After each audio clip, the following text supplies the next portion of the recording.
Sige, you may Stop po, ma'am. go. You may start.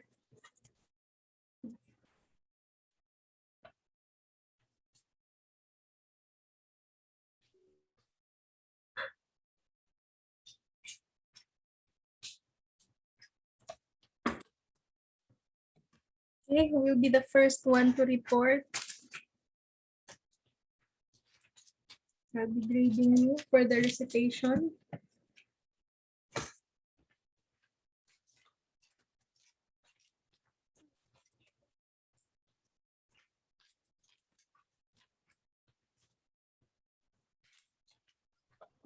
Excuse po. Yes.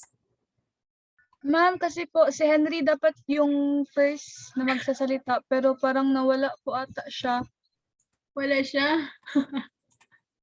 May problem, ayan na po, ayan na po. Sige, go.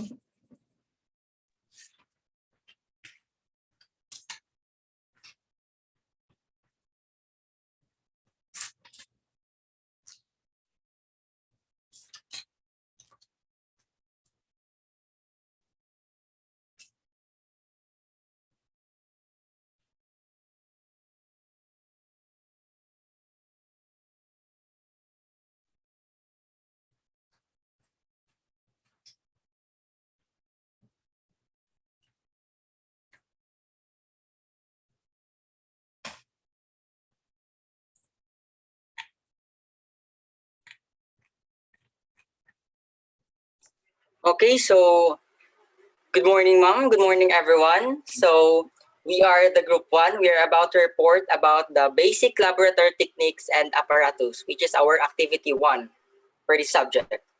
So before anything else, allow me to introduce our group. Of course, yours truly, I am Henry Lincoln Sibuco Jr.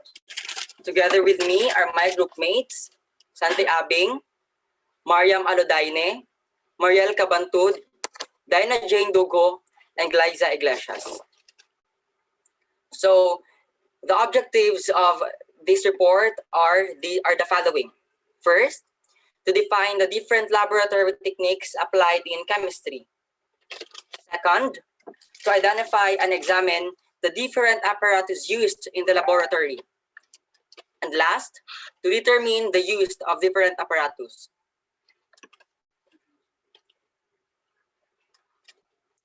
So I am Henry Lincoln Sibuco. Allow me to report the methods and separation of mixtures.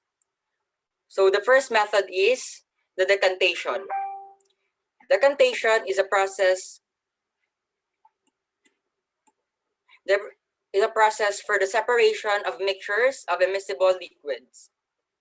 So dili na dyan ako siya ipaano, guys. I'm just going to give you an example para mas madali siyang sabton. So para sa ako, the best example sa decantation is oil and vinegar. Once you mix the oil and vinegar, kasi when a mixture of the two liquids is allowed to settle, the oil will float on top of the water. Tapos ang components ng duha ka ang components nila kay mag-separate siya, which is mao jud ang point sa decantation. I-separate niya ang mixture.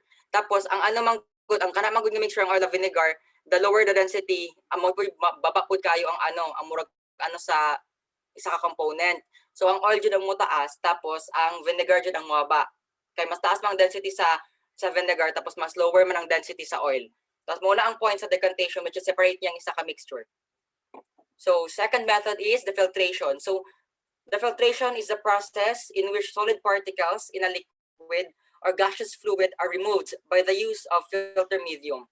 So actually, guys, it is one of the most important separation techniques in a laboratory.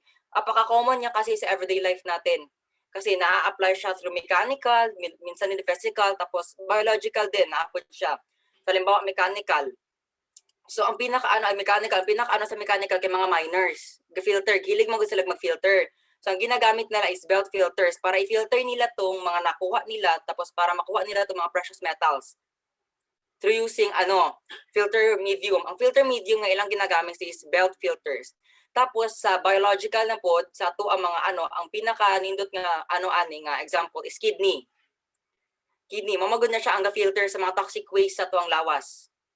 So filter medium gapon na ang kidney. So hope you gets ninyo. So the third method is the centrifugation. So centrifugation is a method of separating molecules by spinning them in solution around an axis.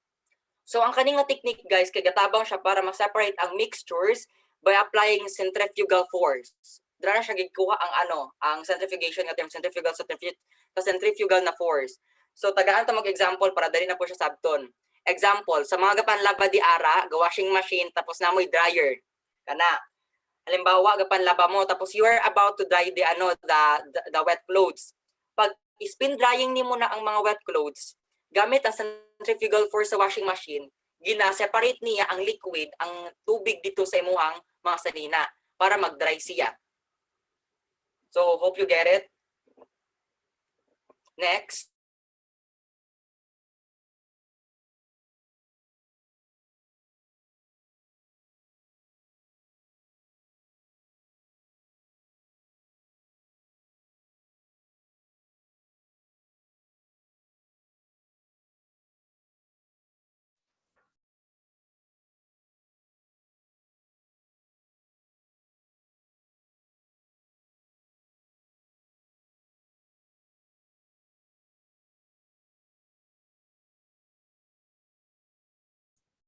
Wala.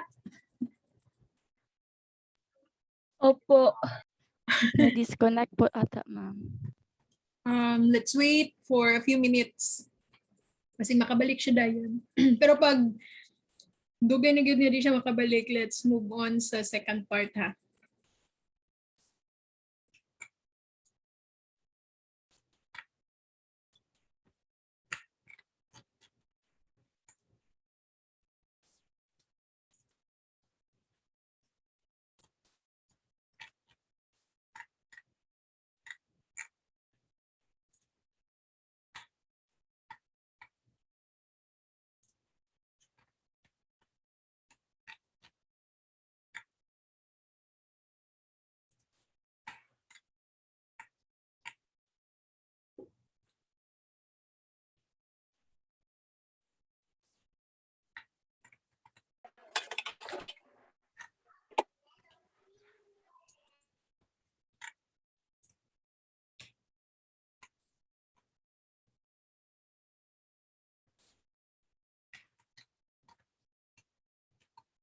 So I'm very sorry guys, I really have an unstable connection. Hinajud yung connection diri sa mga karon. I just wait for the presentation to load. Nag-load pa jud siya. Sorry for the inconvenience. Okay lang, take your time.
So, I'm so sorry everyone for the inconvenience. Apakayo na po talaga ng connection po namin po.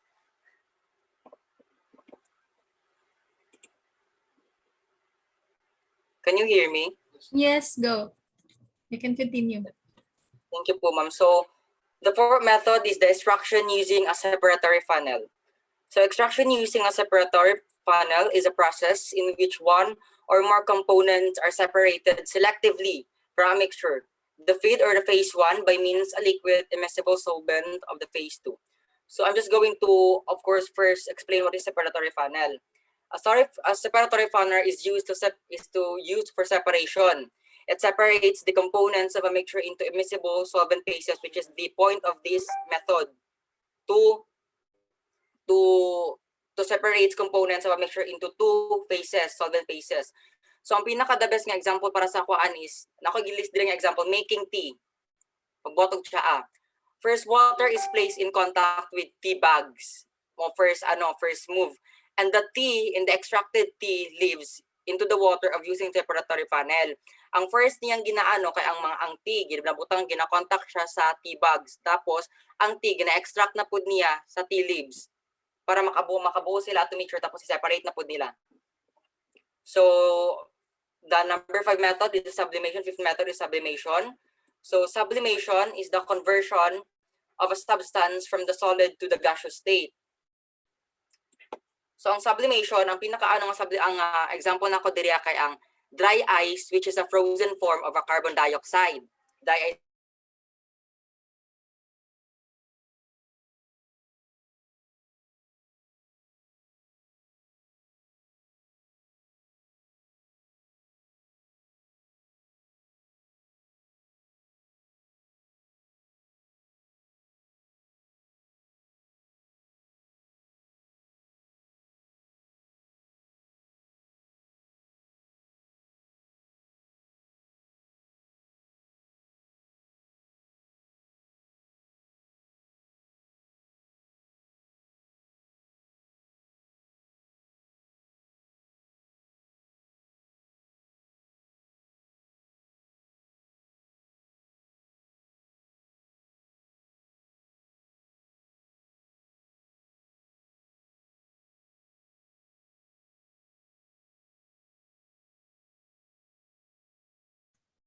Nawala siya. I think let's move on na lang sa second part. Balikan na to later pag mas stable na yung connection. kung back po. Ay, sige go. You can, Henry, you can turn off your camera para lessen ang kabugat sa data while you are speaking. Okay lang man, nadili ka mag-on ng cam.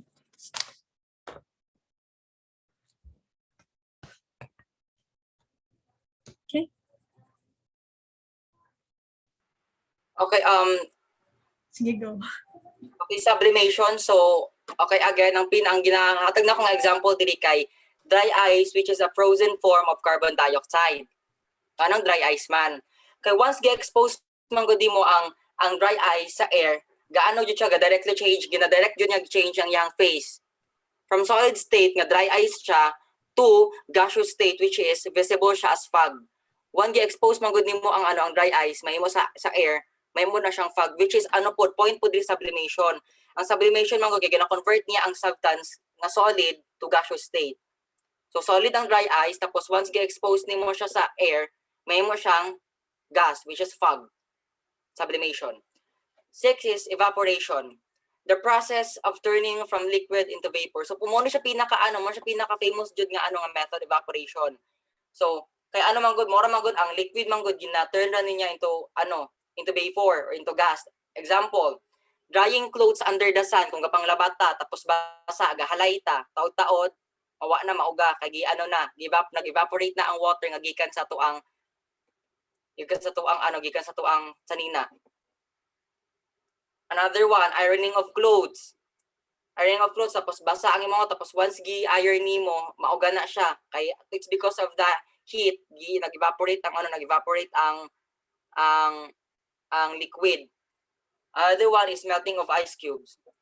So, second from the last, next please. So the seventh method is the simple distillation. So simple distillation is a method of separating mixes in a boiling liquid combination based on variations on their volatilities. So actually guys, to tell you honestly, hindi ko talaga masyadong gets to, pero I search a lot of examples. Pero mo ang I think mo na siyang pinaka-concise, pinaka-precise nga example. Sa simple distillation, para dali siya sabton, ang gihabutan na akong examples dira is ang pag-separate sa salt water to create a pure water and salt. So, during the distillation process, the water starts to evaporate and the vapor cools down to form pure water. Kaya paghapon siyang i-separate ang salt water para makuha gyapon ang pure water dito . So I really don't get it. I really don't get this part, but I tried to search an example. So, ang example is separation salt water to create pure water and salt. So last is fractional distillation. Fractional distillation is a separation of a mixture into its component parts or fractions. So pag-aana po itong example para dali lang siya sabton. Ang ako pong example diriya is crude oil. Anong crude oil? Kaya ang crude oil man good normally nag-contain siya mga substances such as paraffin wax, gasoline, diesel, naphtha, mga kerosene. Tapos kaning distillation process mo tabang ni siya para ma-separate tong mga components na to effectively. Para ma-separate asa paad to si paraffin wax, asa paad to si gasoline, asa paad to si diesel, para ma-separate to sila in a crude oil gamiton jud ang fractional distillation. Separation of a mixture into its component parts or fractions. So I'm going to give the stage for another reporter. Okay, you have questions before ta mag-move on? I'll give feedback later ha. Isahin ko na lang para dili ta magubot-gubot. Okay, move on. 2, we have measurement of mass and volume. Measurement of mass. 1, analytical balance. It is a very sensitive laboratory device used to precisely measure a mass. So since it is a very sensitive laboratory device, it has a draft shield to prevent exposure or affection from air currents. So here we have an illustration or picture of the analytical balance. 2, we have the triple beam balance. It provides greater accuracy than a spring scale in determining the mass of objects in grams. The balance or this device can measure objects up to 610 grams. On one side, there is a pan where the object will be placed, and it is divided into 3 parallel beams on the other side. So here we have a picture of the triple beam balance.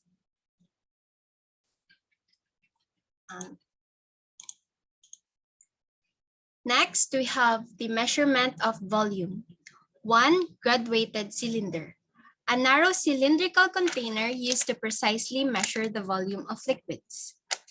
And it is marked by horizontal lines to denote the units of measurement. So here we have the picture of graduated cylinder. Last, we have the acid and base burettes. It is a long glass tube used to very carefully add drops of liquid to a test solution. This device is used to determine the concentration of a sample of acid or base. So here we have different acid and base burettes. We have the basic burette, acid and alkali dual purpose burette, and brown burette. I will pass the stage to the next reporter po.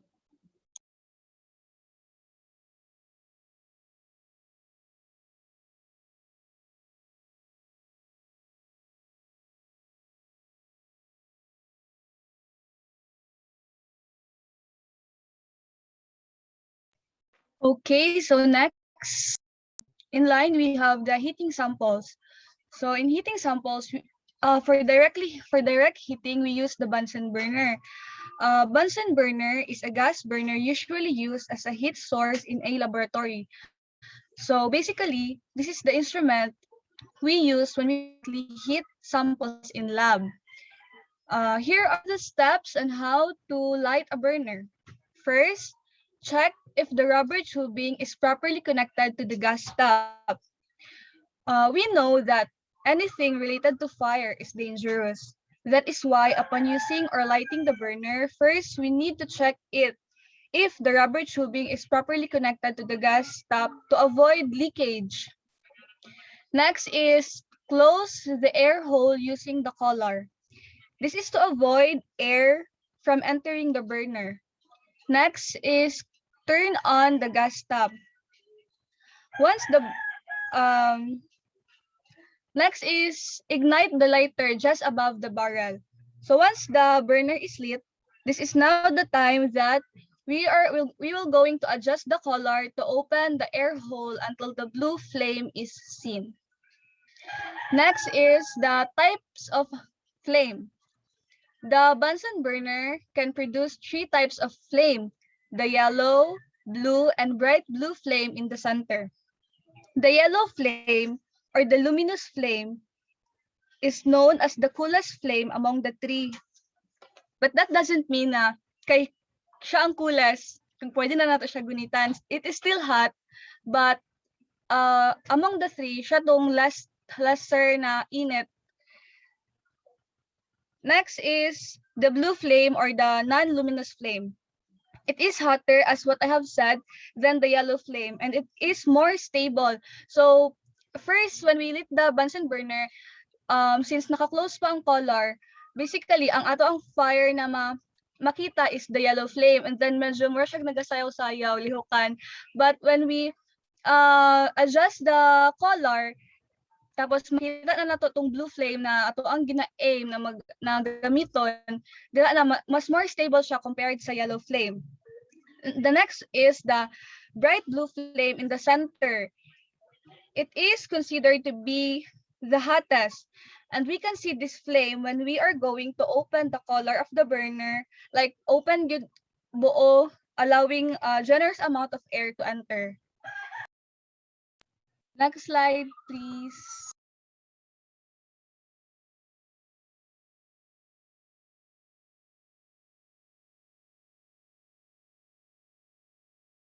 So next is the indirect heating of solids and liquids.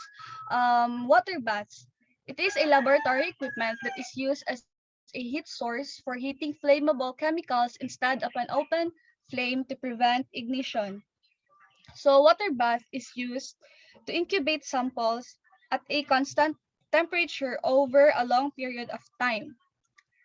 Next is warm water bath and boiling baths. To be honest po, medyo nahirapan po ako na maghanap ng resources about these four, including the ice water bath and ice bath, but I hope tama po itong nakita ko.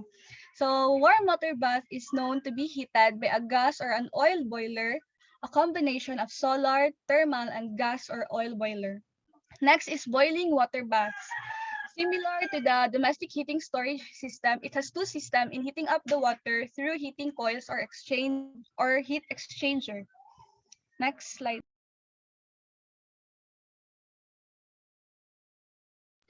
So dito sa ice water bath and ice bath, based on my understanding sa binasa ko, they are just the same. It is a process used to minimize evaporation of volatile liquids, induce crystallization to favor a certain mechanism. So as what I have said, based po sa aking understanding, they are just the same. The only difference is the presence of water. But it is more preferable to use the ice and water solution or a water mixture, as it gives better surface contacts with a flask than ice. Next is the steam bath. This is designed to heat beakers, flasks, and considered as the safe way to heat flammable organic liquid.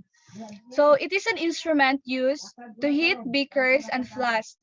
It is a rounded instrument that can be adjusted according to the size of the flask that we are going to use. I'm going to pass the stage to the next reporter.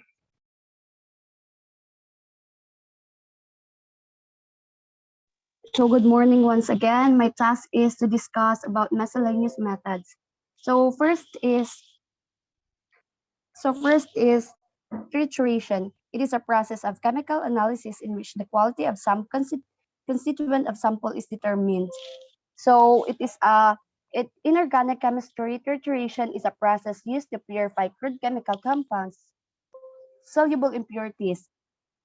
Trituration also is in one sense it is a form of comminution, and comminution means the reduction of solid materials from one average particle size to a smaller average particle size. So trituration also is a technique used to to reduce a particle size of powders.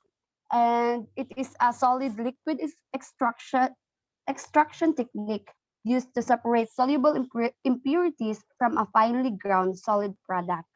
So next is the cork bore cork boring. It is the ideal stopper used in test tube flask. Yes, it is ideal stopper, and these specialized stoppers are available in a variety of standard sizes. Cork borer is often used in a biology or a chemistry laboratory, and it is a metal tool used for cutting a hole in a rubber or a cork stopper to use the glass tubing. So cork borer is used to cut a hole in a cork or rubber stopper to insert glass tubing. So the next is the glass bending. Glass bending, to bend the glass, manufacturers place a piece, if glass ever piece of metal, it stimulates the curve needed for the glass. To bend the glass, manufacturers place a piece of glass over a piece of metal made to stimulate the curve needed for the glass. It is placed in a piece of glass over a piece of metal made to stimulate the curve needed for a glass. And both of them are metal and glass are placed into an oven and heated until the glass begins to soften, at which point both the glass and metal form are removed from the heat. So the next is the tasting and smelling samples. These are called chemical sensory receptors. Yes, because taste or gustation and smell or olfaction are called chemical senses because again because of both of them have sensory receptors that respond to the molecules in the food we eat or in the air we breathe. So example of this is your food product through scent, advertising. Taste and smell are an undeniable links. So it is a self-explanatory, ma'am. Then the last is the pouring. The last is the pouring of liquid chemicals. This is the process of transferring liquid chemical that can cause main risk which are spilling or splashing a hazardous aqueous solution. When transferring a chemical which are liquid, the main risk is of spilling or splashing a hazardous liquid or a hazardous aqueous solution. Spills occur when people attempt to pour liquids from a large container into a smaller container test tube. So, what is the proper way of pouring chemicals? When you pour a liquid from a reagent bottle into a beaker, the reagent should be poured slowly down a glass stirring rod. When you are transferring liquid from one beaker to another, you can hold stirring rod and beaker in one hand. Sometimes it is necessary to separate a liquid or a solid from a liquid. So that's it, ma'am. And next, let's welcome the reporter to discuss and illustrate.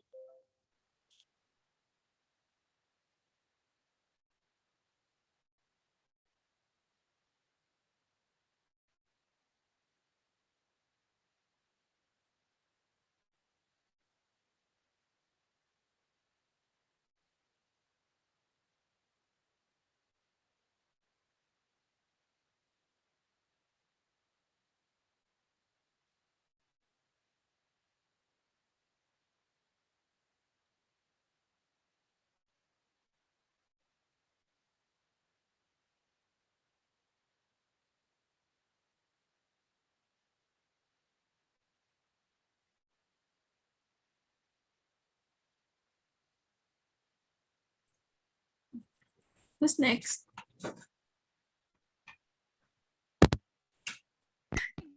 Ready po ako? Okay, Glyza, go. Okay, so first we have the beaker. Beaker are useful as a reaction container to hold liquid or solid samples. Beaker, ito rin yung ginagamit kapag mag-i-stir, magmi-mix, and mga heating liquids. It also provides an approximate measurement of liters or millimeters. So number 2, we have Bunsen burner. Bunsen burner, a device for combining a flammable gas with controlled amount of air before ignition. You can also use this Bunsen burner to other device that requires the heat from flames. So next slide, please.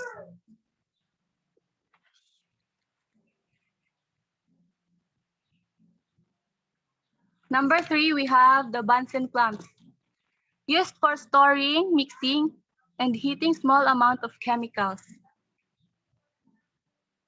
Number 5, we have burette clamps, used specifically to hold and secure burette on a stand. Number 5, we have centrifuge machine. It's a machine that uses centrifugal force to separate the contents of a sample based on their density. Number 6, we have clamp holder. It's used to secure laboratory clamp. Ito rin yung humahawak sa iron ring. So next.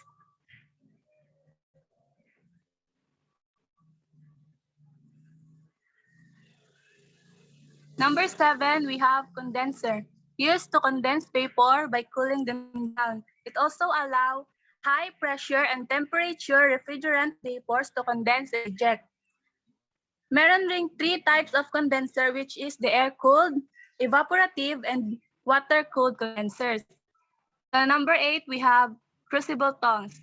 It is used to grasp a hot crucible flask, evaporating dishes, or even a small beakers. Ito yung ginagamit kapag kapag hindi pwedeng hawakan yung isang beaker, mainit or yes. Number 9, we have crucible and cover, used to hold reactants during heating and high temperature.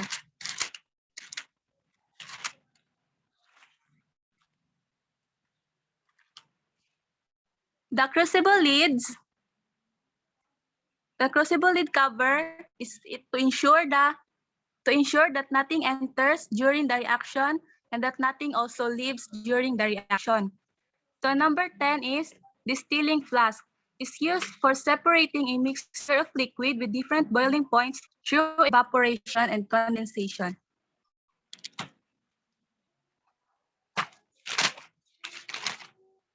Next, please.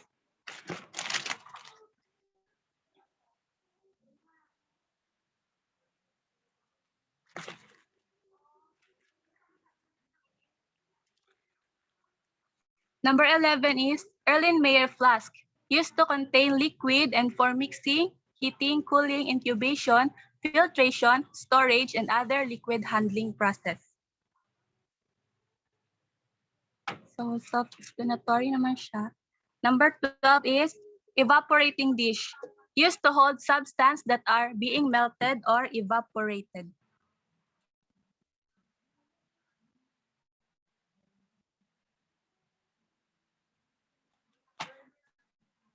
Number 13, we have Florence flask, used for heating, boiling, distillation, and ease of swirling. Number 14, we have funnel, used for guiding liquid into a small opening. Next po.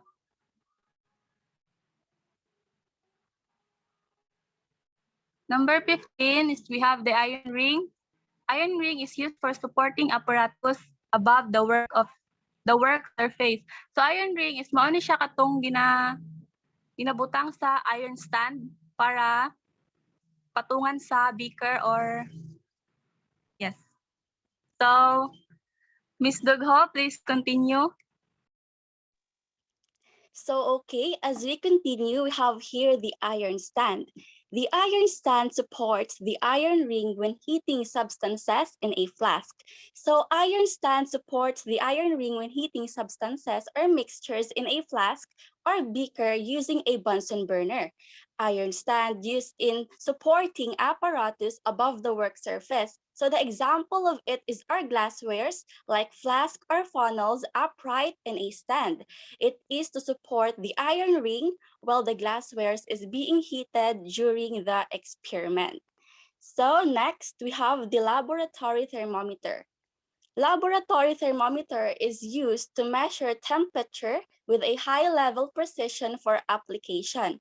So our laboratory thermometer is used to measure how hot or cold a sample during and after the experiment.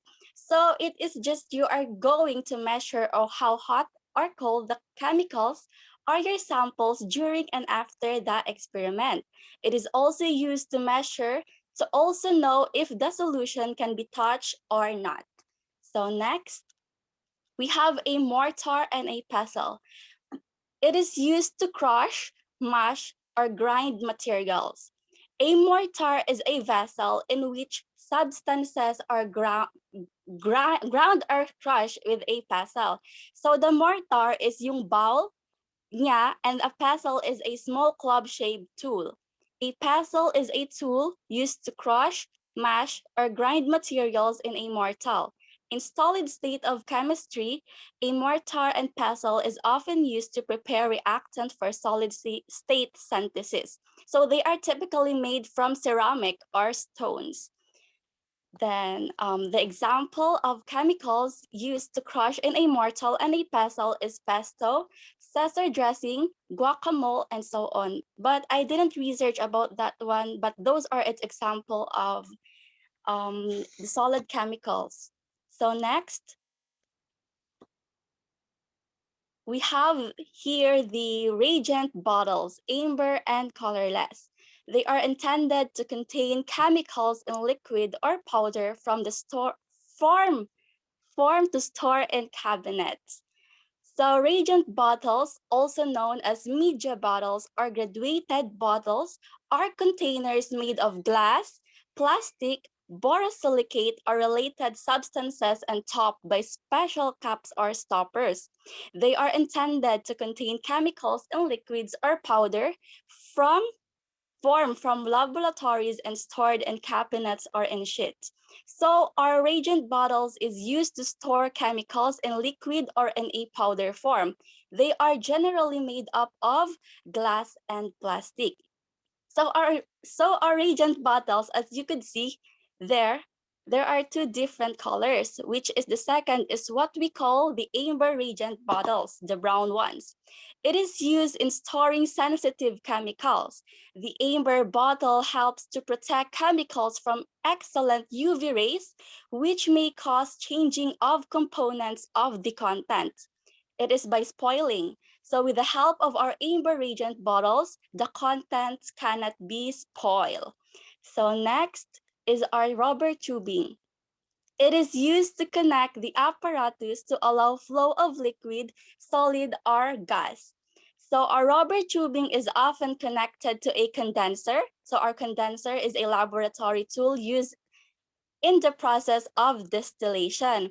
So our rubber tubing helps cool water to overflow in and out of the condenser and helps the heated water vapor in the condenser to return to its liquid state. So the basic purpose of our rubber tubing is to contain as well as to transport various liquids and gases. So to contain, like you are going to put a solution on a glassware, rubber tubing can be used to put it on or to transport it. So next, mabilis ba ako? Sige, next we have our separatory funnel. It is used for liquid to liquid extraction.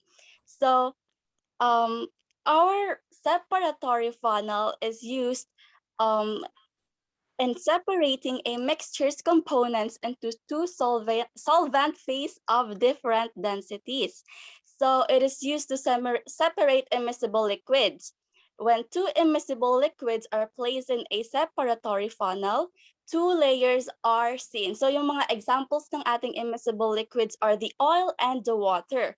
So ang separatory funnel natin is to separate high density liquids to less density liquid. Ito yung report kanina ni Mr. Henry. Ito lang yung iaano ko. The example of our liquids are the oil and the water. Yung mga chemicals na hindi talaga siya nami-mix together with the help of our separatory funnel, those chemicals could be separated with each other. So number 22, we have our stirring rod. Our stirring rod is used to for mixing liquids or solids and liquids. It is a glass stirring rod. Glass rod, stirring rod, or stir rod is a piece of laboratory equipment used to mix chemicals and liquids for laboratory purposes. They are usually made of solid glass about the thickness and slightly longer than a drinking straw with a rounded edge. So an example of that is a stirring rod used to stir or mix the solution. It is important to use in laboratories because there are chemicals that usually their reactions happens faster. So you have to stir to get an accurate result when experimenting. Also, laboratories often use a metal rod in stirring substances because glass is not a good conductor of heat, while yung metal naman is preferable for it has a free electrons. From what I've researched naman. So I don't know. So number 23, next po. We have here these stoppers. So a stopper used to seal the opening of laboratory glasswares. A stopper is a small, tapered block used to seal the openings of the test tubes, flask, and other laboratory glasswares. Stoppers made of cork are also available for this purpose. However, rubber stoppers are preferable for application that require a tighter seal or a greater degree of chemical resistance.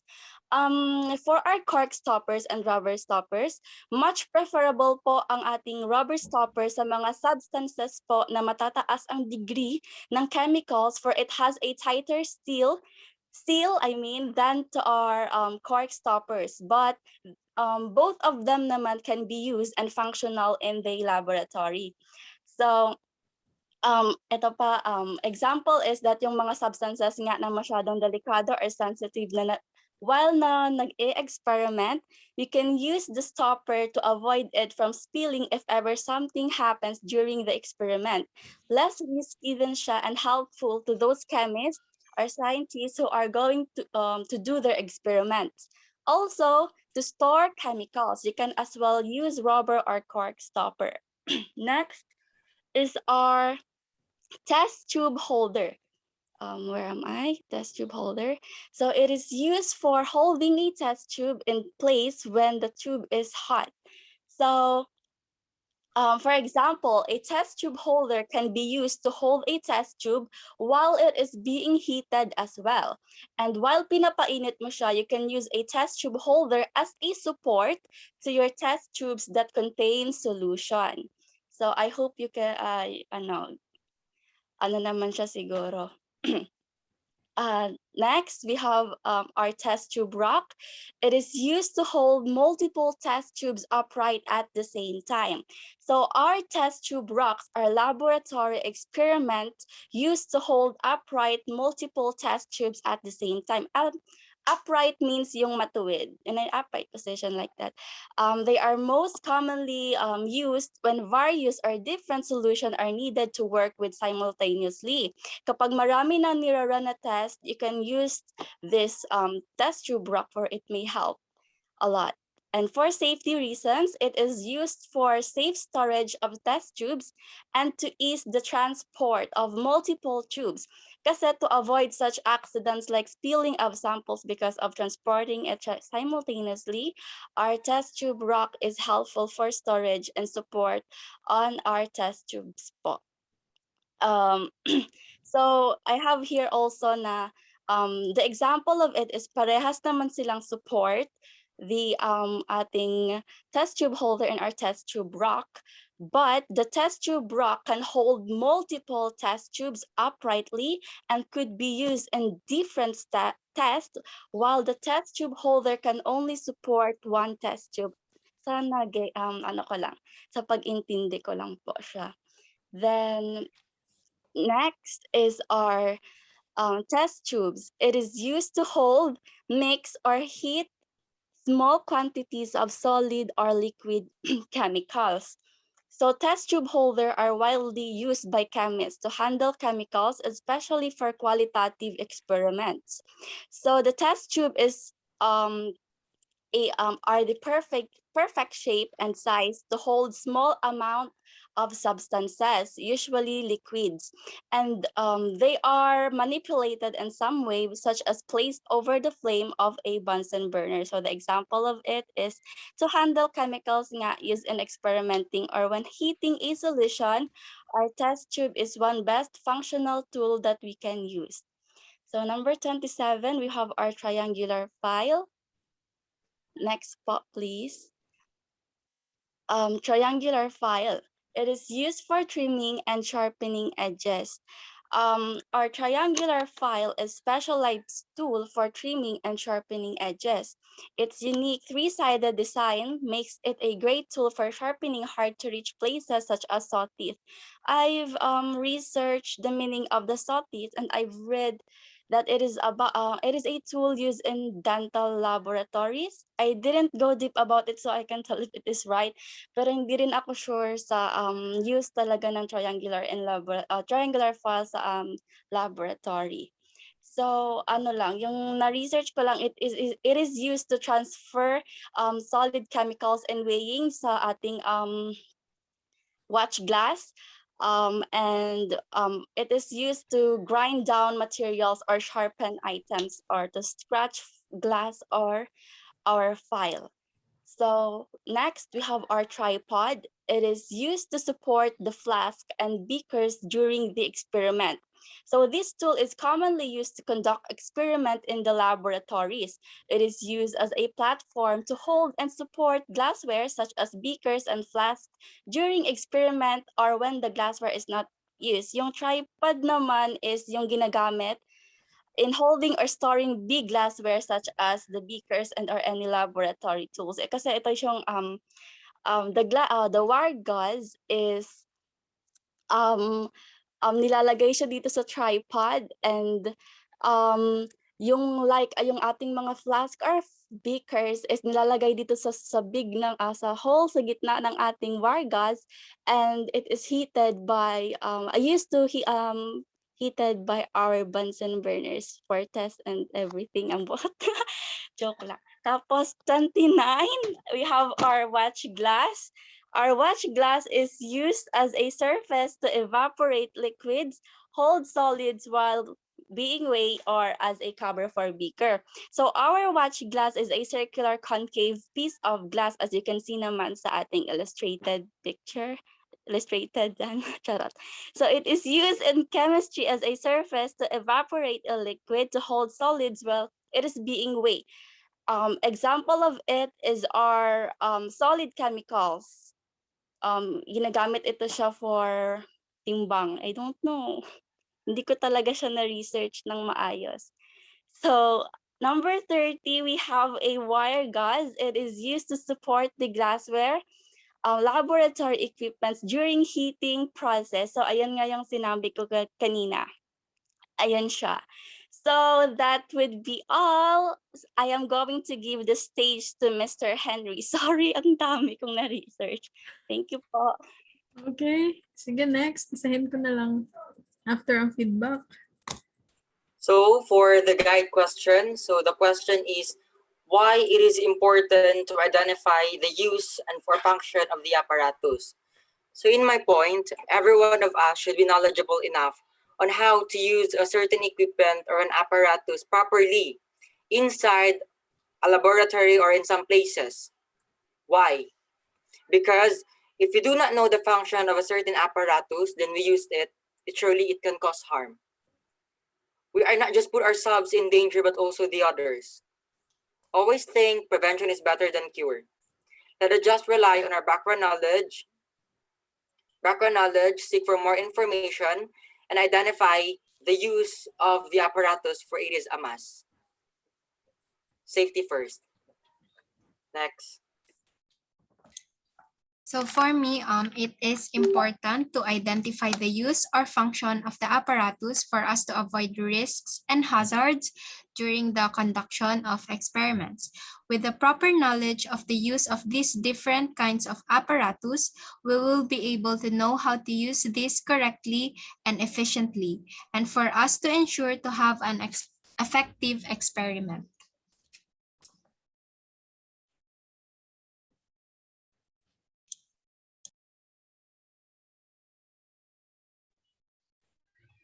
For me, we all know that there are plenty of apparatuses in laboratory, and each of those were made to perform its purpose.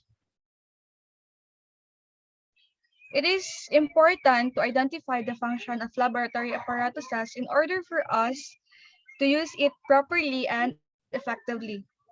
With enough knowledge about its function, we are able to conduct experiment in the laboratory safely and correctly.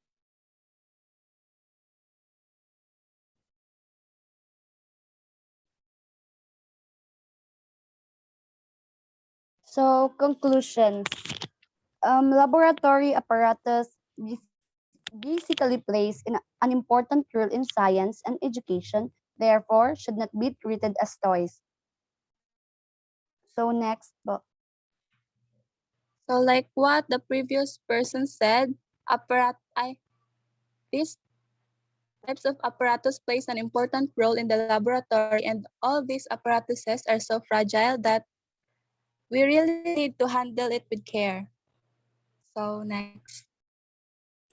So the things that I have learned while doing and after doing the activity is that I learned how to differentiate the different laboratory tools. I also get to express myself in drawing, which I seldom do for I have no interest in it. And I learned to discuss and understand the different apparatuses and get to enjoy this handwritten activity. That would be all. Okay, is that the end of the report? yes, ma'am. Okay, so Yes. kindly unshare the screen first. So congratulations Group 1 for a job well done in your report. So I commend you sa pag-research talaga ng mga hinihingi dito sa activities na ito. So let's see if we have the same answer ha. And with everyone also na hindi nag-report, please check whether yung sinubmit nyo sa akin is the same with this one. So I'll be presenting to you now the answers for the activity 1. So reporters and all the members of this class. Okay, so please look at this. Hindi ko pa na-check yung sinubmit ninyo, but nevertheless, you will have a hint here whether your submission is correct or not. So this is the basic laboratory techniques and apparatus tests that we use in the laboratory. So again, these are our objectives.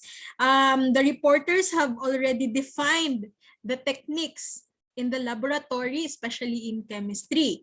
And then they have also identified the different apparatuses at the same time na mention din nila yung mga use or functions ng mga given na laboratory apparatuses. So let's start with the methods of separating mixtures. Let's see whether your report and your submissions are correct. So the first one we have here, the decantation. So this is a process class to separate our mixture by removing a liquid layer that is free of precipitate or the solids deposited from a solution. So actually, pwede siyang solid and liquid. Pwede din siyang liquid and liquid.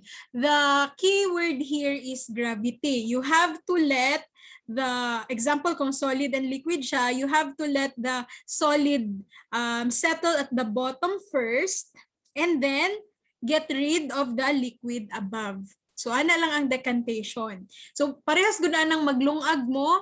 So I believe kabalo tanan maglungag no. Kay college student na kabalo na maglungag. So di ba pag maglungag ka class, ang rice imuhang ipasettle at the bottom after washing it, and then ato ang i-decant, that's the word. We will be decanting the liquid above. So that is called the process called decantation. It can also be used sa liquid versus liquid, just like sa report ni Henry. Example, oil and water. You let the heavier liquid settle at the bottom and you can decant the liquid at the top. So again, the word there is decant. You get rid of the free liquid. That's decantation. This is a process of separating mixture. So I hope tama po ang inyuhang gisulat sa inyuhang gisubmit.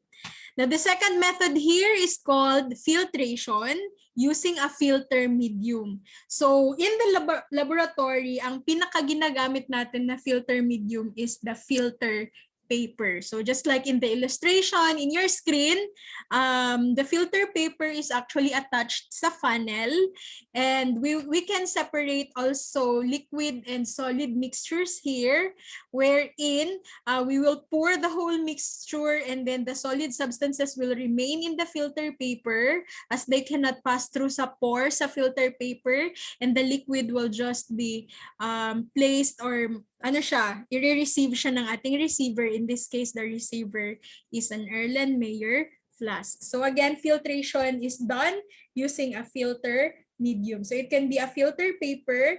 In the laboratory, filter paper yun ang pinakaginagamit, but we can also use other filter medium like a cloth or a cheesecloth.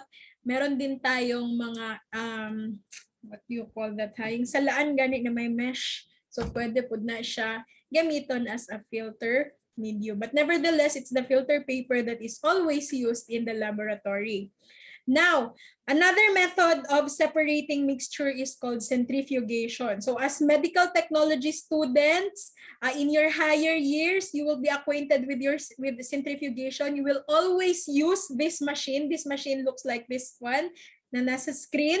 So please again look at it. Unsay nawong sa ato ang centrifuge. We call this centrifuge class. Kasi sa medtech ginagamit ito to separate blood. Okay, to separate the serum from the whole blood.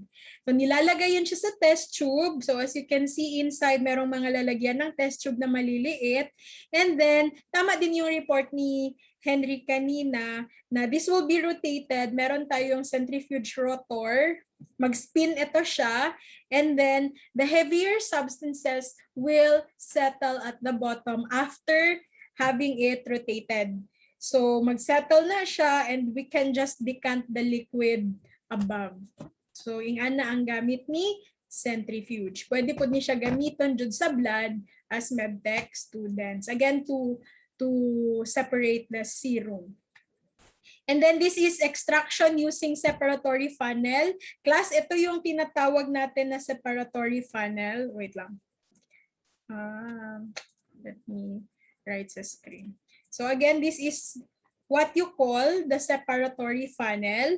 You will place there immiscible liquids. Mixture yan siya ng immiscible. Pag sinabi niyong immiscible, these are liquids na hindi naghahalo. Just like water and oil. Diba? Hindi talaga sila naghahalo. You can see the separation.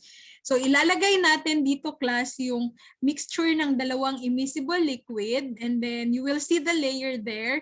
And kung nakikita ninyo parang may gripo siya sa bottom, you will just open this and then you will get the first part. Mauna itong makuha kasi mag-flow man yan siya dyan. You will have a receiver here. I-receive mo itong nasa baba na liquid. And then maiiwan yung nasa taas na liquid and that's how you separate the two.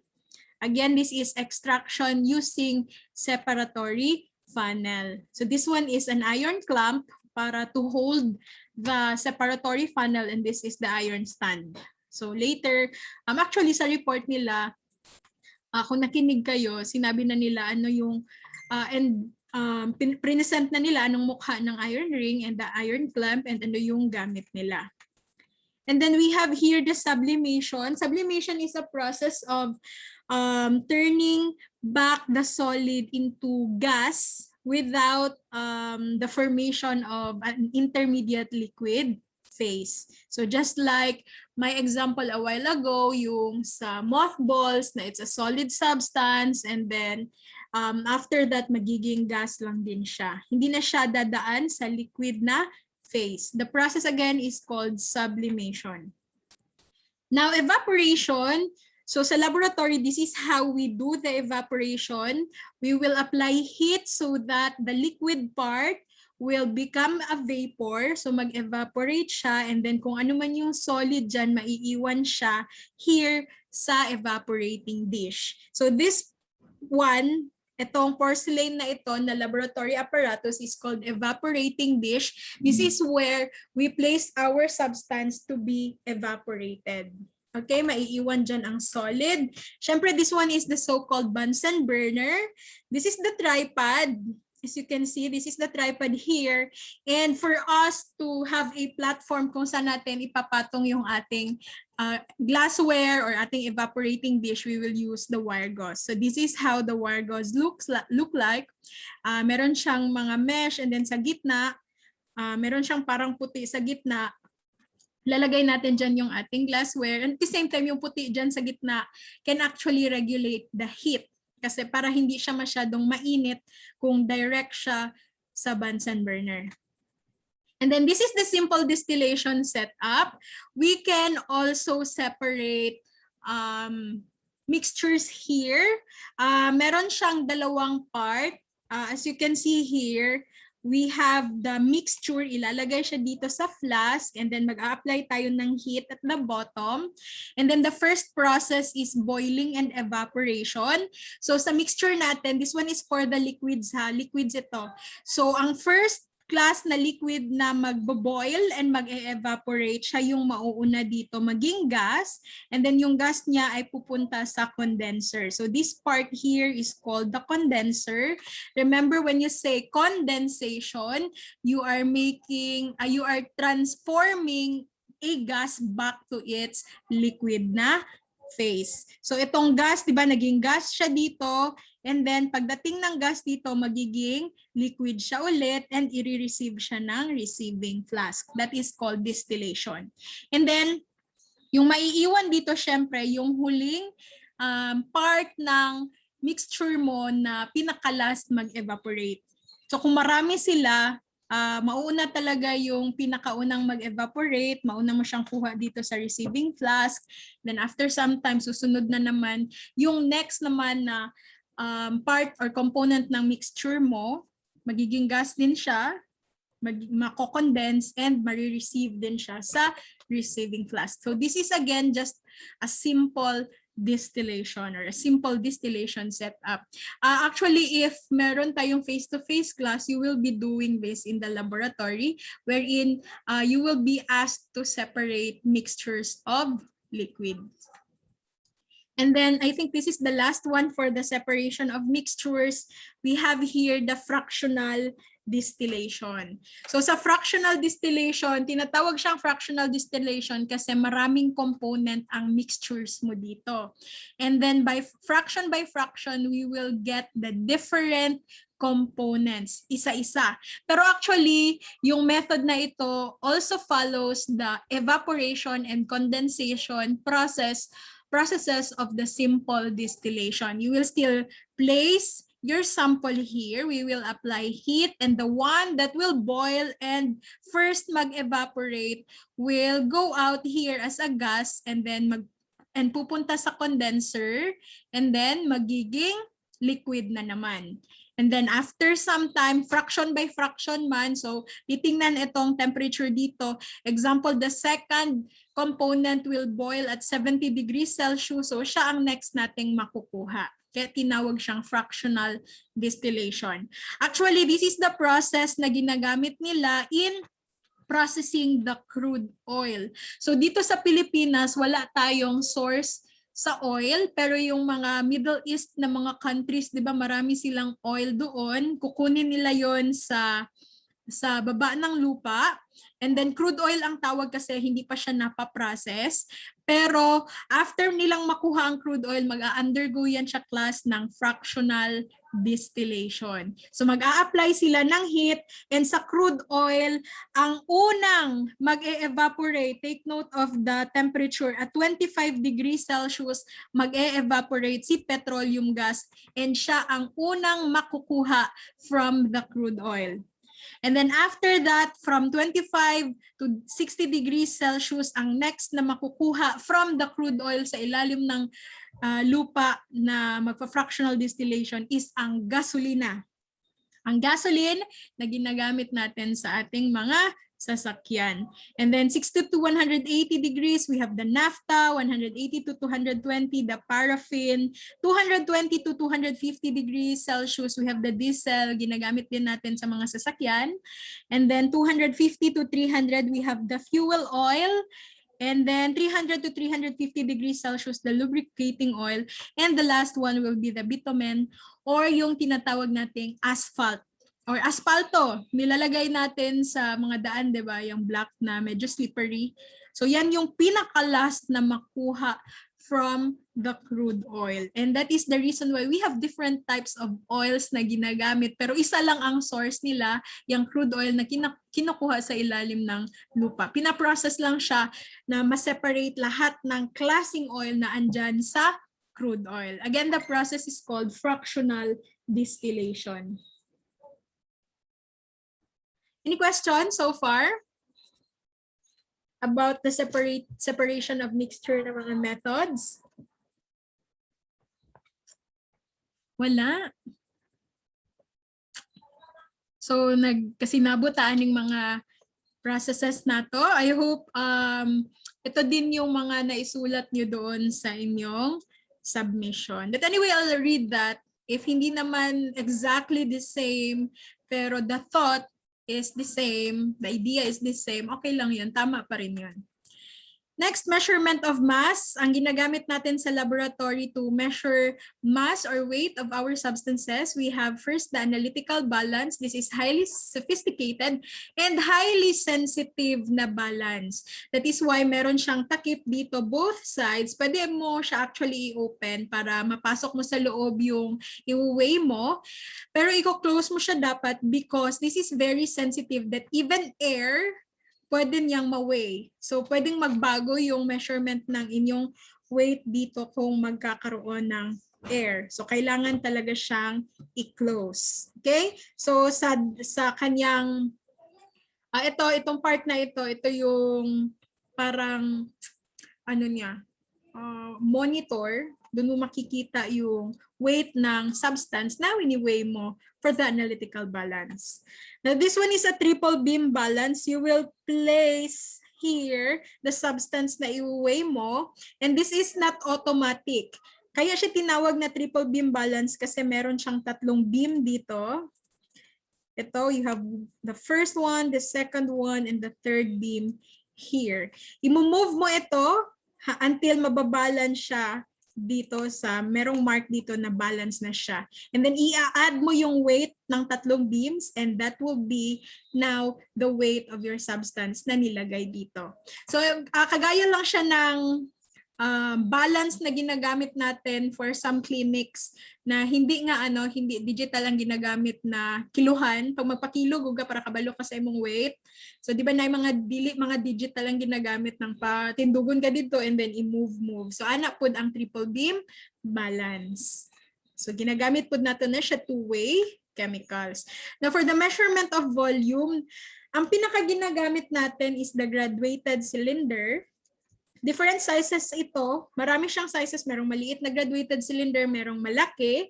Kaya siya tinawag na graduated cylinder because ang kanyang form is like a cylinder, pero meron siyang mga graduation. When you say graduation, ito yung mga marks. Ito yung mga measurement niya. Example, this is 100 ml. Pag umabot dito yung liquid mo, again, the volume is 100 ml. So yan yung mga graduation niya.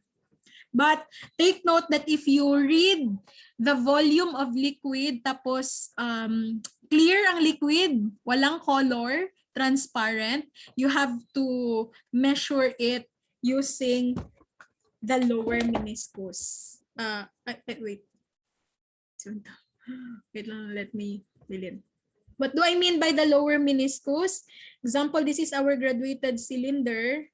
Tapos nilagay mo yung water mo dyan. So, hindi kasi yan siya straight yung water. Ganito siya, naka-curve. So, this part here is the lower meniscus. So, pag class, walang color ang liquid na mini-measure natin. Walang color, transparent, and clear. This is where we measure. Kung ano ang graduation dyan sa baba na yan, yan yung babasahin natin. Unlike class sa mga colored substances, we will be measuring the higher meniscus. So ang pinakataas na part sa curve dito ang pinakataas na curve, yan yung babasahin natin na correct volume for the colored substances. So I hope klaro na siya. Para next time na mag-hands-on mo sa laboratory, you will get the correct measurement using the graduated cylinder. And then another one na ginagamit natin in measuring is the acid and base burette. It's a very long tube with graduation also. So meron din yan siyang measurement dyan. Sa top niyan, ipapasok natin ang liquid and then i-measure natin kung hanggang saan yung kanyang measurement using the graduation. And you can obtain the liquid again just by opening here the stopcock. So magpo-flow yan ang liquid dito. You will receive that with a receiver flask. So that's acid and base burettes. And then for heating of samples, ang pinaka-ginagamit natin for heating the sample is the Bunsen burner. And this is how you light the Bunsen burner, class. So please take note of this. You first attach the rubber hose of the Bunsen burner to the gas tap. So kailangan natin ng gas source, Again, kailangan natin ng gas source before natin malalight si Bunsen burner. I-attach natin siya pwedeng yung sa parehas nga sa ginagamit natin magluto yung mga gasol, shilane, pwede natin siya i-attach doon yung hose niya. And then we have to close the air hole. So this is how the Bunsen burner looks like. Dito sa baba, meron yan siyang air hole. Diyan pumapasok yung air na kailangan din natin to light the Bunsen burner. But before lighting, you have to close that. And then, after ma-close, you light the match or kung ang gamit nyo ay lighter, then you can use the lighter. And then, place the flame of the match near the top of the Bunsen burner like this. I-place mo muna siya and then after mo ma-place yung light or yung flame from the match, that's the time you turn on the gas tap. That's the time you open the gas source. After opening the gas source, class, maglalight lang yung Bunsen burner dyan. Magkakaroon yan siya ng flame pag meron ng gas source. Siyempre, you have to turn off the light source. You have to blow out the match. And then, ang first mo na flame na ma-produce dyan is the yellow flame. And if you want a blue flame, that's the time you open the air hole. Ang yellow flame kasi is, kagaya ng sinabi ng reporter kanina, unstable siya. It's actually the, pinaka hindi mainit sa kanila, pero mainit pa rin ha. Compared lang sa blue flame, hindi siya ganon kainit. Pero unstable siya, so you have to open the air hole to have the blue flame. And then kung ano yung ilalight natin using the Bunsen burner, for example sa test tube, we'll use the test tube and then i-hold natin using the test tube holder, lalagay lang natin siya on top of the flame. Now, if we want to turn off our Bunsen burner, we just have to close the air hole again and turn off the gas tap. Mag-off lang yan siya automatically si Bunsen burner. So this is our process sa pag-light and pag-turn off ng Bunsen burner. So how about the parts of the Bunsen burner? We have the gas hose here. Ito yung ating i-attach doon sa gas source. This is the metal base that will hold the Bunsen burner para tumayo siya. This is the collar here. Dito. This is the collar here. Ito yung gagamitin natin to either open or close the air hole. And then you will see the air hole on the side. Dito yun mag-e-enter ang air. And then this part here, itong mahaba na ito is called the barrel. Mali tayo. Dapat draw. Wait. Ayan. So this one is the barrel. So that will give you the height of the flame for ease of use. And then sa taas, dito natin makikita yung flame na mapoproduce. So this one is the flame here sa gitna. This is the cold part of the flame. And then ang nasa labas will be the hot part of the flame. So take note also of the parts of the Bunsen burner because I might include that one in the quiz. After this, I'll give you a copy of my slide also.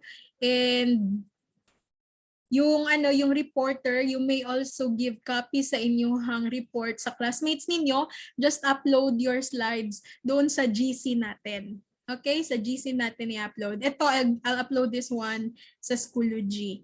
And then I'll give you time, mga 30 to 40 minutes to study, scan, before tayo mag-quiz later. And then we have here the types of flame. Again, this is the yellow flame. Mapoproduce ito siya kapag close yung air hole. Pero pag open yung air hole natin, class, we will produce a blue flame. So blue flame siya, on top will be the complete combustion. The hottest part of the flame is actually at the upper part of the center, or the cold part of the flame, where there is unburnt gas and air. So other names for our blue flame and yellow flame, pero actually baliktad, good ni siya, class.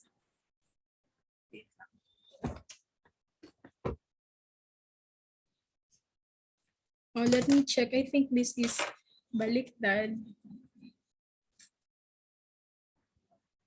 This is from the internet na picture. And let me recheck.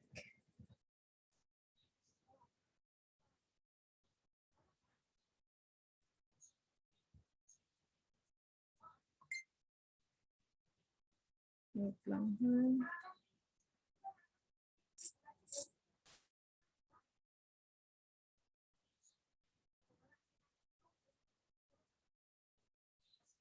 This is not baliktad pala.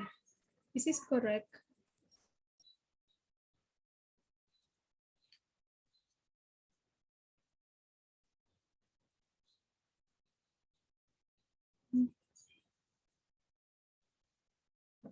Okay, but tama din na siya. Hindi siya baliktad. Okay, so this one are the types of flames. Other names sa yellow flame o sa blue flame. The yellow flame can be called the luminous flame. Okay, so the luminous flame or the yellow flame, hindi mo siya wait lang ha, hindi masulat lang ako ang pen. Let me check. Okay, what happened? Sulat. Anyway, luminous flame, class, it is formed when, mo din yung baliktad. This one is closed. Okay. I was thinking of as ang baliktadan. This will be formed if the air hole is closed. And this is called the non-luminous flame. And this will be produced if the air hole is open. Blue flame. So please check. Please check. Okay, please check. Kaya nabaliktad ang nasa illustration. So kung pangutanon mo which one is hotter, syempre, the blue flame. And kani unstable ni siya, therefore in the laboratory, we should use the non-luminous flame. Now, indirect heating of solids and liquids, we have here, this is what you call the water bath. Lalagyan natin yun siya ng water inside, and then we will just place the flask or whatever glassware na gagamitan natin in heating above. So para walay direct flame, kaya kung sa Bunsen burner, direct manggod niya siya sa kalayo. Kani, ang water lang ang i-heat below, and then sa taas ang flask or any substance inside a flask na ato ang i-heat. So warm water bath, we will just have increased temperature for this, so there will be heating involved, pero ang water ang isa-subject into elevated temperature. Pag boiling water bath, kailangan mag-boil talaga ang water inside the water bath. Kani manggong water bath lang, pwede, warm water bath, pwede lang elevated temperature, pero dili necessary nga mag-boil. Okay, dili necessary nga mag-boil gid ang water inside. Ang ice water bath, since nakay nakabutang din ha, ice water bath, it's a combination of ice and water, and then the temperature will be maintained at 0 degrees Celsius. So dinha nato i-subject ang ato ang substance nga gusto nato ipabugnaw. So that's kabaliktaran sa warm water bath ug sa boiling water bath. Ang ice bath in the chemistry laboratory is a liquid mixture which is used to maintain low temperatures, typically 13 degrees Celsius and negative 196 degrees Celsius. So si ice water bath, ang temperature niya is constant. It should be kept at 0 degrees Celsius. But when you say ice bath, actually their look is the same. The temperature is the one nga lahi sa ilaha kasi si ice bath can be 13 degrees Celsius to negative 196 degrees Celsius. So ibutang nato ang ato ang substance nga gusto i-freeze sa isa ka flask and then i-subject nato siya sa ice bath. And this is what the steam bath looks like. We have a lot of this in the laboratory. We will still place water inside this. And then, pwede na ito nitanggalon ng mga rings din depende na siya sa kadako sa flask nga ato ang ibutang. So, ibutang na ito on the top si flask and pwede na nato i-subject sa heating. Pero again, indirect heating siya kay wala kay flame involved din Ang painiton lang nato ang water sa sulod. So, these are the methods or apparatus that we use when we want indirect heating of our chemicals. Questions so far? Any question sa ato ang na-discuss? Medyo daghan-daghan, no? Nan po, ma'am. Okay. So, miscellaneous methods. Trituration is we want to reduce the particle size of our solid substances. So, ato ang gamiton si mortar and pestle. So, ibutang nato diri ang ato ang chemical nga gusto i-reduce ang particle size and using the pestle, dukdukon lang nato na siya para mugamay iyahang particle size. Pero the process is called trituration. Okay? Again, the process is called trituration. Now, cork boring. So, natay cork class. Mani ang nawang sa atong cork din This one is the cork. Now, kung gusto ta mag-attach man good og something sa cork like a glass tube, pwede na to buslutan ng atong cork. And mao ni siya ang ginatawag nato og mga cork borer. Different sizes na siya. Ang purpose lang yun nila is to make a hole sa ato ang cork para makasulod tag like glass tubing sa taas. So that's cork boring. And then we have here glass bending. Mo nitong giingon kagaina, kinsa to nag-report kagaina itong triangular file. Ang gamit gyud ni triangular file sa chemistry laboratory is to cut glasses or kanang mga glasses nato nga taas. Mura ba siya og lagari kung sa ano pa na siya sa mga balay nato, if we want to cut something, example wood, pwede ta mo gamit og lagari. Pero sa chemistry, if gusto nato i-cut ato ang glass tubing, that's the time we use the triangular file. Okay? So I hope I answered your concern kagaina. Now, pwede na mag-glass manipulation kanang mga tagas kay nato nga glass sa laboratory, pwede nato na siya actually i-bend. I-subject lang nato na siya sa class sa heat like this one sa number 2. Pag ma-heat na siya, hinay-hinayon nato og bend ang ato ang glass and it may look like this if we have good bending na technique.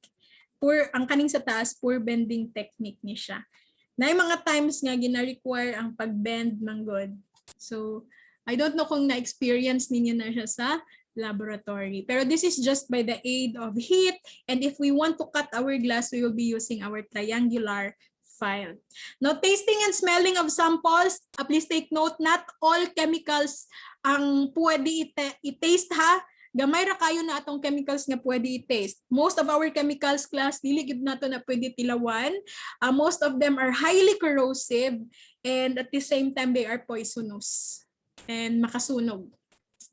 Ang smelling po sa chemicals, please take note, pag mag-work na ta sa laboratory, kung pwede na ta mag face-to-face, ang pag-smell, dili pwede diretso sa ilong. So for example, this is our chemical, nakabutang siya sa test tube, idiretso na to siya sa atong ilong para ato siyang simhuton. That's a no-no inside the laboratory. So kung nakita ninyo sa picture, that's how we smell our samples. We place it here and then ang vapor lang anaon nato sa ato ang kamot. That's how we smell our samples in the laboratory. Dili pwede magdiretso sa ilong ha.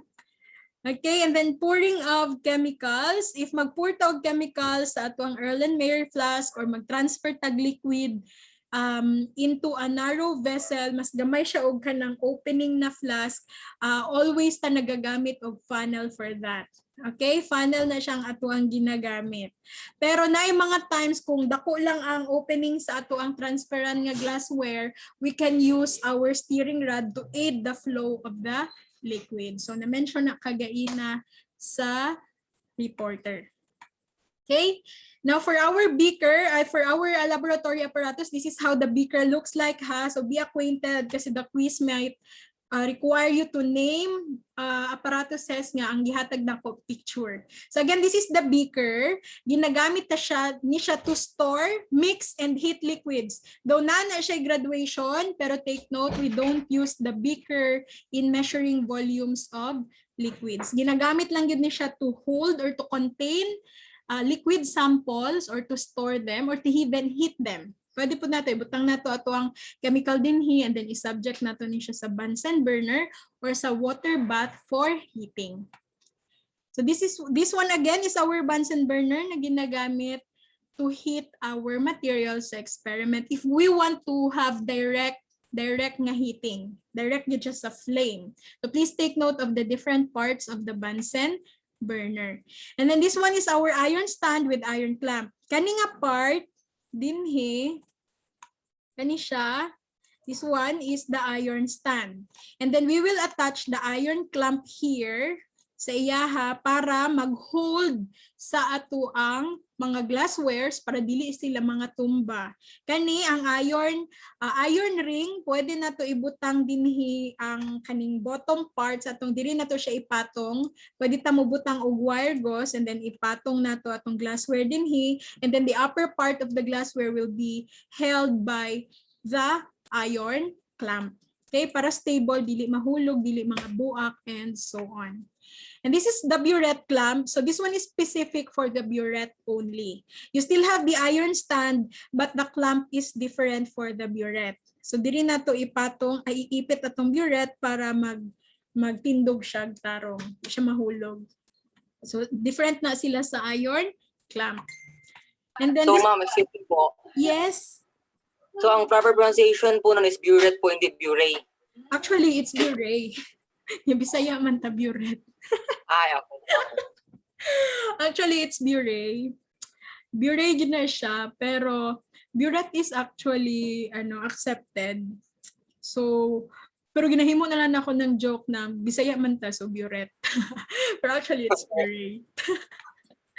Okay, and then we have the centrifuge machine. Again, ginagamit ito siya to separate fluids, gas, or liquids using the spinning force. So magtuyok na siya sa sulod ang ato ang test tube, and then ma-separate ang ato ang mixtures sa ilahang density. So mag-settle down ang mga bugat nga substance and sa taas ang mga gaan. So magtuyok lang yun na siya, class. Sa medtech, mas ginagamit yun ni siya for blood separation. The clamp holder, na-mention ko na ni Kagaina, this is to hold our glasswares para stable sila. Patong na tatong glassware sa kay iron ring nga naka-attach po sa iron stand. And then this one is the condenser. This is actually a part of our distillation setup. Pag moingon kag condenser, syempre ang process niya condensation para i-turn back nimo ang gas into liquid. So mo na siya, pag mo pass through ang gas dinhi, class, mahimo siya liquid ulit. That's the use of condenser in chemistry laboratory. And then we have the crucible tong. Ang itong tong is used to handle apparatus that are very hot. So for example, gusto na to kuwaon ang beaker, gikan na to siya gi-boil, nagpainit ta og substance sa sulod sa beaker niya, gusto na to kuwaon ang beaker. We don't actually use, kay kung sa balay manggod na natin mga pot holder sa balay no, kung gusto na to kuwaon ng ato ang mga kaldero nga init. Pero sa laboratory, we actually use the crucible tong. Okay? Kasi this tong can withstand high temperatures. Di pud ta mapasok. And then this is crucible and cover. Crucible and cover. Ginagamit po ni siya for heating. This is a very strong na laboratory apparatus. It can withstand the very high temperature. Basta ibutang pa nimo ni siya sa oven, dili ni siya mabuak. So isulod nato ang ato ang chemicals inside din hitakluban nato, and then ibutang nato, i-subject nato to siya sa high temperature. So okay lang ang crucible and cover, dili na siya mabuak. Pero pag imuha ning mahulog, mabuak gani siya. Sa heat, dili siya mabuak, pero pag mahulog, mabuak na siya, class. So sa laboratory, sa school class, anything na inyuhang mabuak, bayaran ninyo siya. So unfortunately, kamoy mo bayad kung kamoy makabuak. And daghan tag mga laboratory apparatus nga medyo expensive. So be careful. Mo na po ang reason why we really need to know the names of these apparatuses, at the same time we need to know their uses and functions. Kabalutag kanus-an nato sila gamiton, para asa nato sila gamiton. And then we have the distilling flask. This is a part of the distillation setup. This is where you place your chemical na gusto nato i-separate. So this is connected, kani nga part din himo ning i-connect dito sa condenser. Para pag mag-evaporate siya, mahimo siya gas, ang gas padulong siya sa condenser. So again, this is distilling flask. And ang pinaka ginagamit sa laboratory for storage is the Erlenmeyer flask. Wala po ni siya ginagamit for measuring liquid ha. Though na niya siya yung mga graduation, kung nakita ninyo 200 ml, 100 ml, pero we don't use this for measuring. Pareha sila sa beaker, kay dili accurate ang ilahang graduation. Ang ginagamit yun na to either the pipette, the burette, and the graduated cylinder. Kani for storage lang niya to contain chemicals and for heating of chemicals. And then this is the evaporating dish. If we want to evaporate something, ibutang na to siya inside the evaporating dish, and then ipatong na to ni siya dito sa tripod niya na ay wire gauze, and i-subject na to siya sa heating using a Bunsen burner. This is again called evaporating dish. Now this is a Florence flask. This is a different one. Lahi ni siya dito sa distilling flask. Ang distilling flask may attachment din sa condenser. Pero this one is also a round bottom flask with a high neck.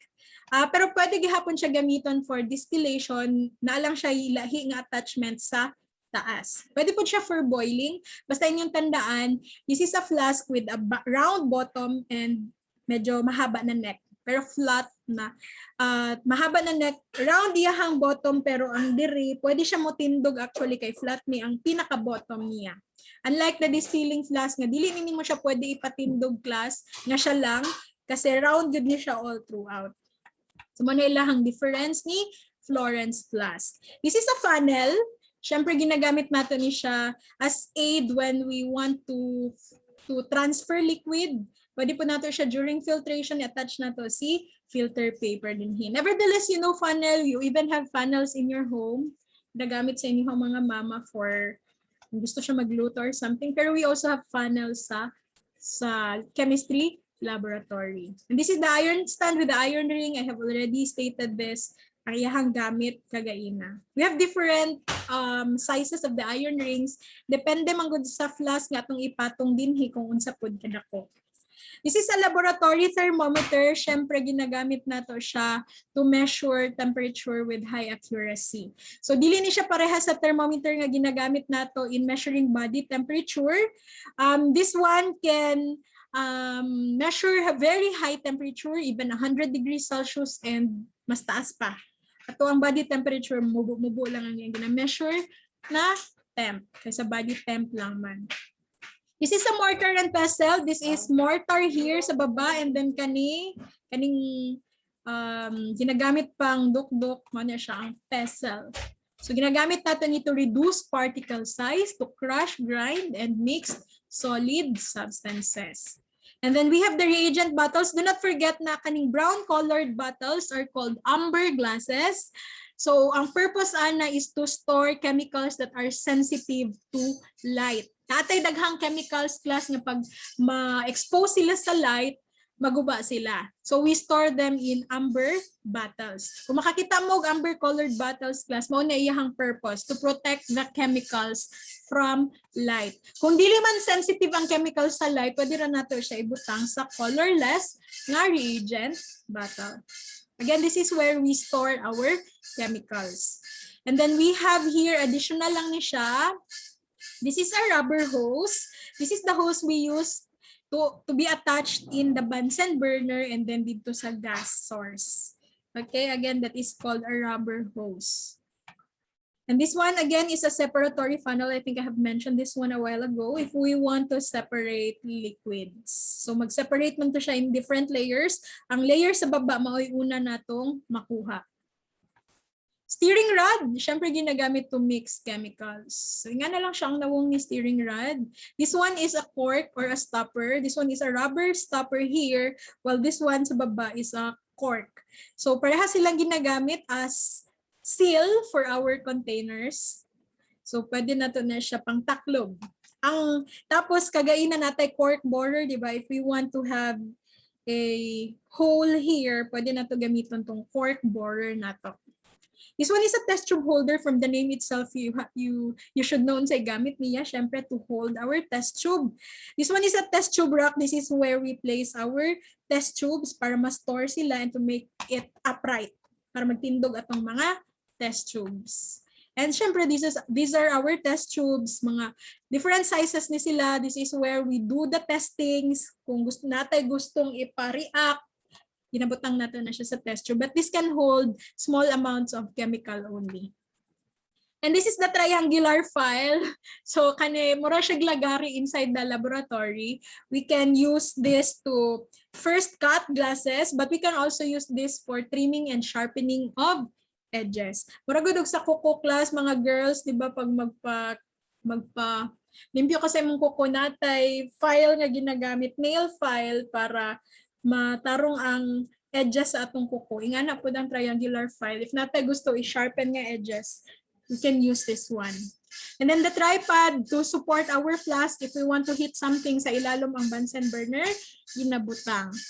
And the watch glass, this is a simple glass, a concave glass wherein ginabutang na to tong chemicals dinhi. If gusto nato siya i-observe, pwede po ni siya gamiton as cover sa atong uban nga mga aparatos like sa beaker or sa Erlenmeyer flask pang taklog. And this is the wire gauze. So diri ginabutang siya sa tripod or sa iron ring. Dira na to ibutang ato ang mga glasswares for heating. This white part here can actually regulate the temperature of the heat coming from the Bunsen burner. And other pa, idugang ko lang, alcohol lamp. Aside from the Bunsen burner, we can actually use alcohol lamp to produce flame sa laboratory. Sa sulod ani class, butangan na siya alcohol lamp, and then dinhi i-light lang nato siya with a match, maghatag na siya og flame. Pero ano lang ni siya, medyo mahina lang ang flame iyahang gina-produce, and dili pud nato siya mahimo og non-luminous, di siya nato mahimo as blue flame. Kay alcohol lang atong gamit for this. Graduated cylinder, humana ni hot plate. This is used for heating substances. Kung dili ta gusto direct flame from the Bunsen burner, we can place here our water bath.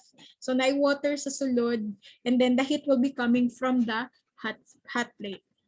This one is the so-called pipette. Ginagamit po niya siya pag-measure sa volume sa liquid, and pwede siya gamiton to deliver small amounts of liquid. So taas po niya siya nga glass tube, pero na siya graduation. So again, pwede siya igamiton for measurement. Kay accurate ang iyahang graduation. So I guess that's it for the different laboratory apparatuses. Any questions so far? None, ma'am. Wala. Okay. So I'll give you, it's 12